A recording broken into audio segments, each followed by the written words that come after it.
Welcome back to another episode of Press Coverage. I'm Andy Anders. He's Chase Brown, and Ohio State just landed last night a commitment from North Carolina defensive end out of the transfer portal, Beau Atkinson, in a move to bolster their defensive end room, their defensive line room, try to get some more pass rush, some more proven production there on the edge as the Buckeyes replaced not just their two starting defensive ends last year, Jack Sawyer and JT Tuimoloau, but the entirety of their starting defensive line. So, Chase, what do you make of this addition for Ohio State? I think it's a great one. I think Larry Johnson, in adding Beau Atkinson, will definitely bolster the depth of that defensive line room. Considering we're about to watch the NFL draft over the next 3 days and all four of Ohio State's starters in that room last year will be selected, with Jack Sawyer, JT Tuimoloau, Tyleik Williams, and Ty Hamilton probably coming off the board somewhere in that order. Those guys really played a great percentage of the reps for Ohio State, not only last season, but over the past few seasons. They were the contributors. So with Ohio State now elevating Kenyatta Jackson Jr. and Caden Curry into starting spots, looking to put some depth spots like CJ Hicks and Logan George behind them, to have another guy like Beau Atkinson who has the experience that he did at North Carolina, but also the production, I think will do a lot of great things for Larry Johnson's room. Yeah, and it's not. I don't think Beau Atkinson too is necessarily a depth add. I think the plan is to come in and have him be a starter too. So when you talk about the production, 12 tackles for loss last year, 7.5 sacks, really disruptive for North Carolina off the edge, and these are numbers that when you're replacing JT Tuimoloau and Jack Sawyer, you wanted to have that guy off the edge with the proven sack production, with the proven ability to get after the quarterback, because it's so vital in especially the modern era of college football with passing offenses. You have to be able to pressure the quarterback, and we know how important that is. I think what it does do is create there's a lot of bodies now that are going to want fed in that defensive end rotation. Dan and I had talked about it on Real Pod Wednesdays, where if Ohio State went out and got a defensive end in the portal, defensive tackle is a clear need that they're still addressing, but defensive end in the portal, it was going to have to be someone that they thought was, if not a certain step up from what they previously had in the room or what they currently have in the room, was someone who, like this, had proven sack numbers, can come in and be an anchor starter right away. Because none of these guys are proven, right? Kenyatta Jackson Jr., Caden Curry, they've waited their turn for 3 seasons, but flashed off the bench, but haven't had to fill those starting roles yet. CJ Hicks is moving to a new spot. Logan George is coming from the FCS. So as you sit here and look at it, who do you think this impacts the most in terms of maybe taking some reps away? Because Beau Atkinson, I think we both would say, is probably going to be a starter coming in here. Who do you think this impacts the most out of those defensive ends? That's a great question. I think the wrestle between, maybe we can include Ryan Day in this mix too, but Jim Knowles and Larry Johnson last season was whether or not Larry Johnson would rotate as frequently on the defensive line as he has been apt to do throughout his coaching tenure at Ohio State. I do think that maybe as you ease Beau Atkinson into his time at from North Carolina coming here to Ohio State, you're going to see those guys rotate, because I do think that you need to see what Caden Curry and Kenyatta Jackson are capable of. It's a little bit difficult as you project forward with the season opener being against Texas, where you're probably going to need your best guys on the field at all times. But when you look at those two guys in Kenyatta and Caden, as you said, we've seen flashes of them at times, but it really was Ohio State leaning on Jack, leaning on JT the past few years, and rightfully so. Those guys are going to be top 50, maybe top 75 picks in the NFL draft. And those guys are ones that you should lean on as being as talented and as productive as they were. So when we look at what Atkinson's fit might be, initially, I don't know how much he'll cut into guys like Kenyatta and Caden's reps. I do think that he'll probably contend with them to be the first person on the field when Ohio State's defense takes the field against Texas. But really, this is impactful to CJ Hicks. It's impactful to Logan George. Those are two new guys in the room. CJ Hicks coming down from linebacker to defensive end. Logan George, as you mentioned earlier, coming from the FCS ranks. Because those two guys, while having experience at defensive end in the spring, are not necessarily the two prototypical guys that Larry Johnson would recruit for his defensive end position. While looking at Beau Atkinson's size, Andy, we were talking about it in our Slack channel. He's 6'6", 265 pounds. That's a big boy. That's somebody that's going to be disruptive off the edge, and that's not necessarily the size that Logan George and CJ Hicks bring to the table. So I am curious how his physical stature as well as his production will measure up next to a guy like CJ Hicks, who doesn't have as much experience, and Logan George, whose experience comes against lower competition. So I'm really looking at those two guys and how Ohio State might need to move and utilize them now, knowing that Atkinson's in the fold.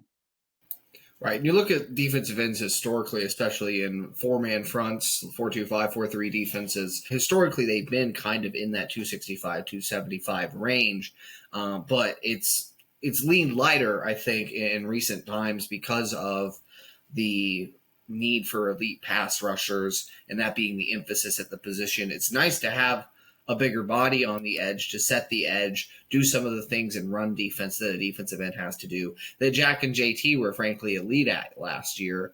And they are forever undervalued as run defenders, as elite run defending defensive ends often are, because, we see the sacks, we go, it's the eye popping. It's just what grabs your attention as what you circle back to when you're talking defensive ends. But that run defense can be so valuable, and having that size and that frame can help in that regard. What it also allows Ohio State to do, and this is something else we were discussing in our work Slack, was be a little more creative with its pass rush packages, perhaps with the Rushman package.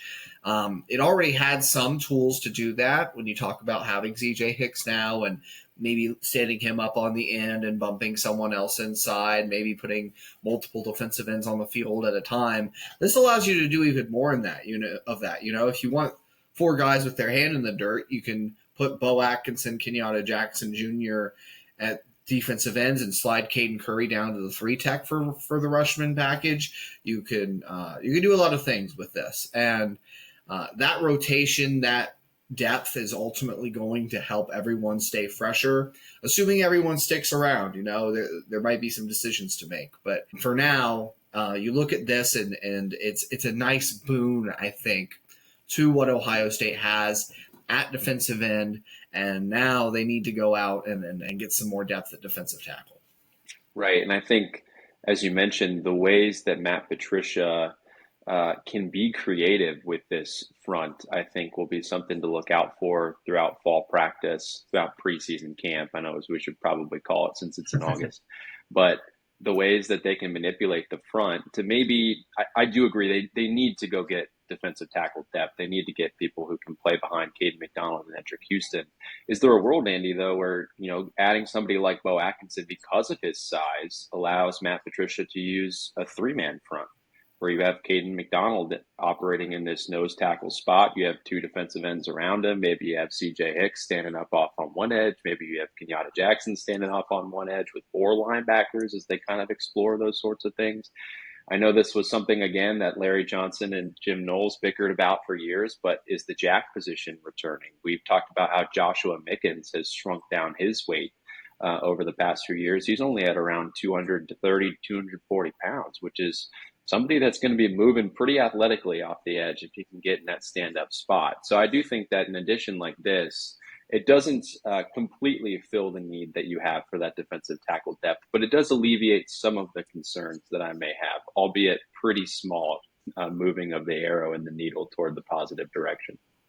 Yeah, the one thing I'll say on the topic of three-man fronts, Ohio State's big deficiency right now in that defensive tackle room to me is who's your number two nose guard? Who is backing up Caden McDonald?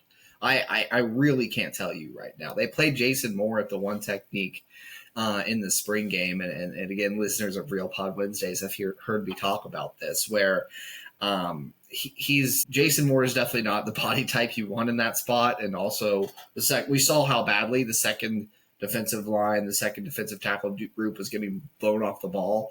They just don't have anyone who's that nose guard body type to give Caden McDonald any sort of serious relief. Maybe like a Taiwan Malone or a Will Smith Jr. can do something there, maybe, but especially if you're going to a three-man front, now the need for a nose guard just increases for me, because that's like you're plugging the nose guard is now two gapping head up on the center, with so much responsibility that goes with covering the A gaps in that defensive structure.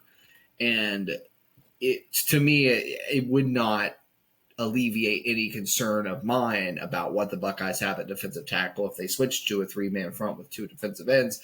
Just for that reason specifically, they don't have enough nose guard bodies right now, and you need another nose guard body. You need another 320-pound behemoth to eat blocks on the inside. So yeah, a three-man front wouldn't alleviate much defensive tackle concern for me in terms of depth, just because that nose guard position is so vital. But speaking of defensive tackles, Ohio State does have a few transfer portal prospects visiting this weekend. One of them is at defensive tackle, former Georgia Southern prospect Troy Pikes there. And he'll be on campus, as will two offensive tackles for Ohio State. We've talked about it before. Ohio State wants to build offensive line depth, doesn't feel like it has the target number of offensive linemen that it wants. So Orion Irving and Jaden Ball, the former from Sam Houston State, the latter from Purdue, will be visiting Ohio State this week. Both guys would have that feeling of depth adds, have that feeling of guys that you're bringing into bolster the offensive line, just depth if you were to land them. Irving does have a lot of experience coming from Sam Houston State, played over 1,000 snaps in back-to-back seasons there. So would definitely give you a veteran sage hand to maybe guide some of the offensive tackles there. And who knows, maybe get involved in the competition there at right tackle that is currently ongoing between Austin Sierreveld, Ian Moore, and Phillip Daniels, the Minnesota transfer. So definitely Ohio State still looking at more to add through the portal as these coming days go on. But for now, Beau Atkinson has the attention, has the spotlight, and rightfully so, because I think it's, as we've said, Chase, throughout this episode, good addition for the Buckeyes. Yeah, absolutely. I think Beau Atkinson is a high priority, high value add for Ohio State. And I think that as Ohio State continues here looking for prospects in the transfer portal, there's going to be some rumblings about some more potential booms. So when those happen, I'm sure we'll be here to cover them on press coverage. That's it for this episode, though, on press coverage. I'm Andy Anders. He's Chase Brown. Thank you all for joining, and hope to see you next time.